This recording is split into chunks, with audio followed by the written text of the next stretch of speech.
Сокровище благих и жизни подателю, и все несчастные, и очистены от всяких скверни,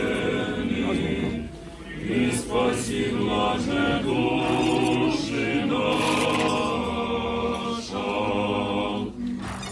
Благословен еси Христе Боже наш, и же премудрый ловцеятный, не спослав им Духа Святого, и тени уловли вселенную, человека любче слава Тебе. Слава Отцу и Сыну и Святому Духу, и ныне и присно, и во веки веков. Аминь.